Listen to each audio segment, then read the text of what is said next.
What's up, YouTube, and welcome, my brother and sisters.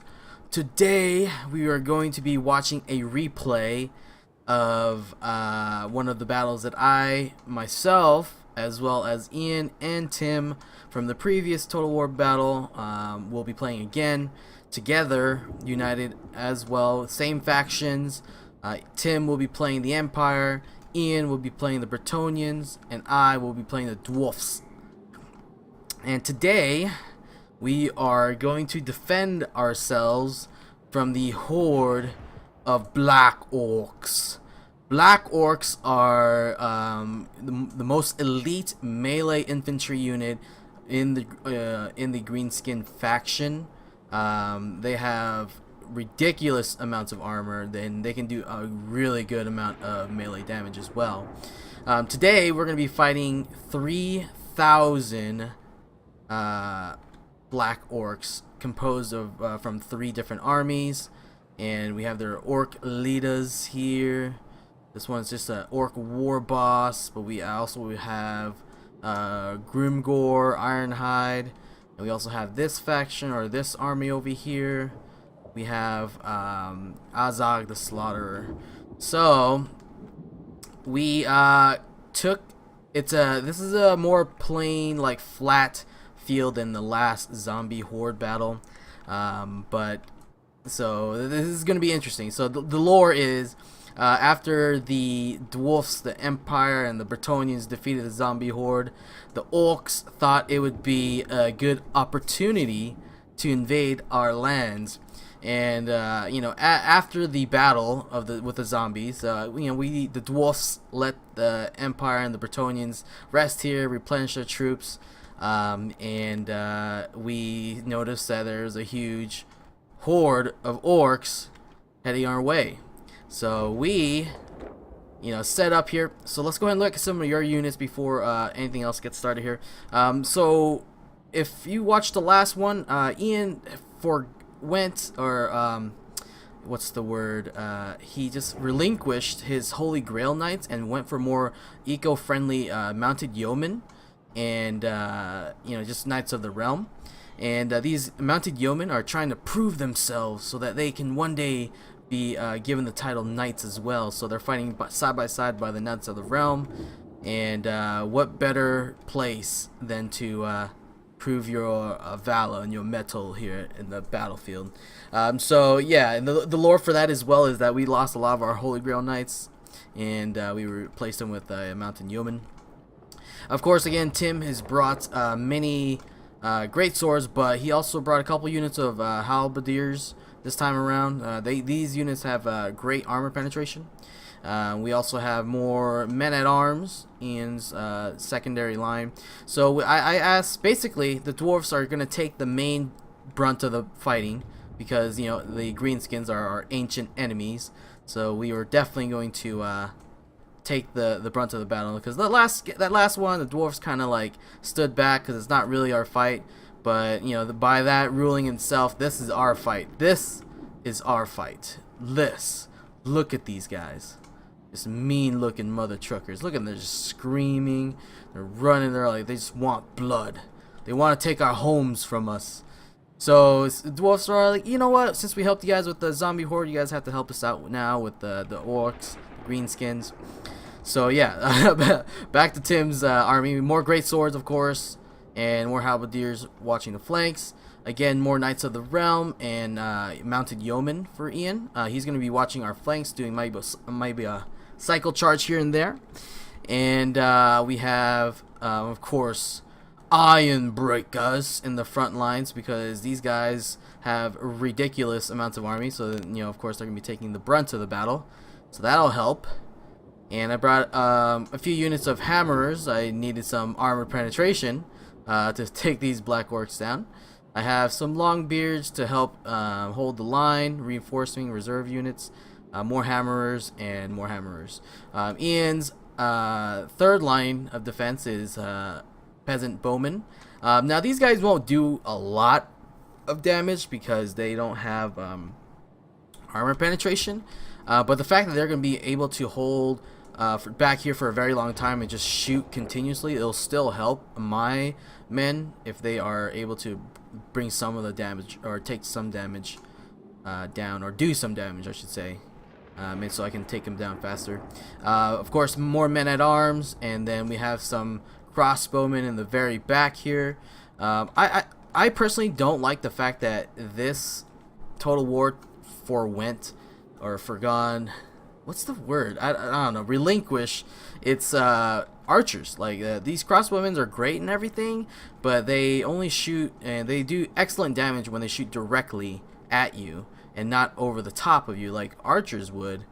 So I don't know, I kind of like the Bretonnian archers for that fact that they can shoot over and still do decent damage instead of having to shoot over and with a crossbow, which doesn't make any sense because crossbows don't, you know, go arch down for until very, very far out. But yeah, back to the point. So yeah, we're gonna be doing that, and we went with the classic moon crescent formation. I think that this is the most defendable position, as well as if we can win on the flanks, we can start closing the gap and maybe making a kill zone here. Same goes for here, but I don't know, we'll see. These Black Orcs are, like I said, elite units. We brought the best amount of units that we could, but these, if any unit fought one-on-one with these Black Orcs, any of our units one-on-one, they would lose immediately. So it took a combination of different units together to win this battle. So let's go ahead and put it in normal speed, and the orcs are upon us. They've been running their men, so let's check this out.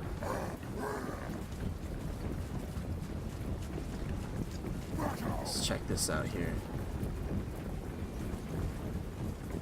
Let's watch it from this point of view.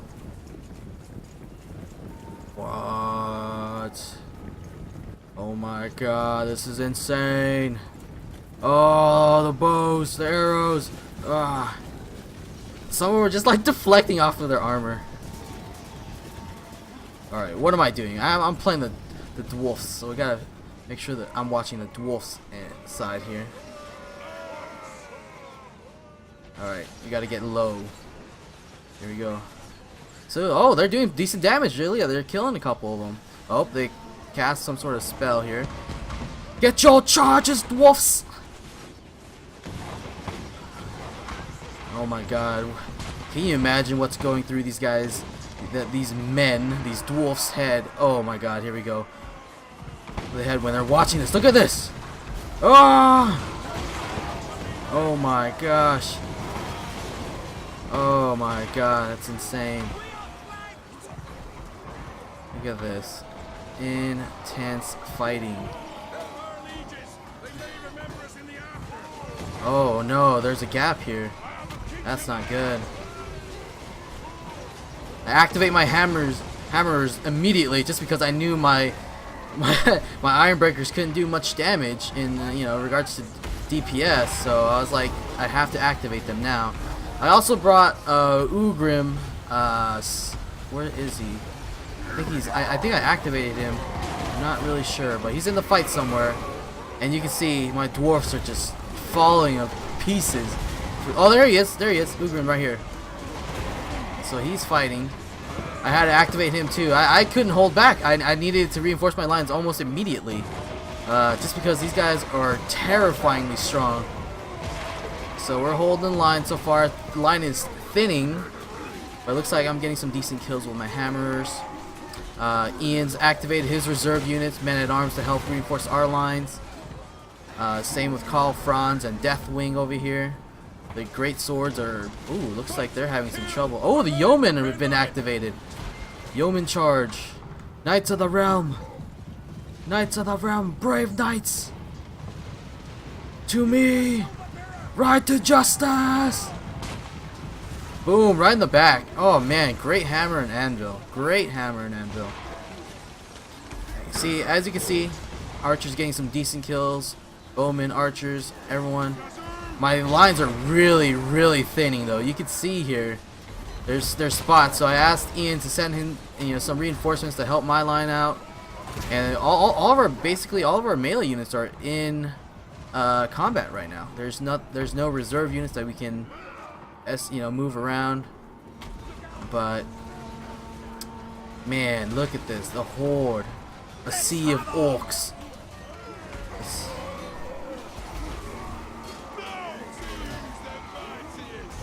Oh man, they look at there's only a few men holding this line. It's unbelievable. Brave dwarfs. Brave dwarfs. Look at that. Oh man. That is like a shot out of an action flick. Look at this. Just arrows flying in and this orcs just falling. Classic fantasy battle. Oh man. Ian and Tim's crossbowmen or bowmen are getting some great kills. You know what? I think this worked out really well because Tim's crossbowmen can actually technically shoot over my head. Because even though, in previous games like not Warhammer, but Lord of the Rings, the dwarves were just like men that were shrunk down. These are actual dwarves, so you can technically shoot over my head, and it's great. That's actually a good benefit that if you guys didn't know that already, you can use that. Oh, looks like that. Oh, massive chain route. They broke. We won the day. I kind of wanted to play a little bit longer, but let's go ahead and see the stats. Just a really quick, that was a quick battle, but I think the only downside to the greenskin is their morale is really garbage. Like, although technically the vampire account's morale kills their own units, the greenskins are more prone to chain routing, massive chain routing, and yeah, I think that's what won us today. If they fought to the end, I don't think we would have won, honestly. Look how many orcs are left. They broke with this many orcs left. It's ridiculous. So let's go ahead and see the stats here. And oh wow, these guys didn't kill a single person. Interesting. Wait a second. Weird. I guess they didn't record the stats for us because no one got any kills. Interesting. But that was an interesting battle, so keep an eye out for that, and we will be making more gameplay replay videos for you guys, so keep it here at ZeroHp. Like, comment, subscribe as always, and yeah, keep it weird.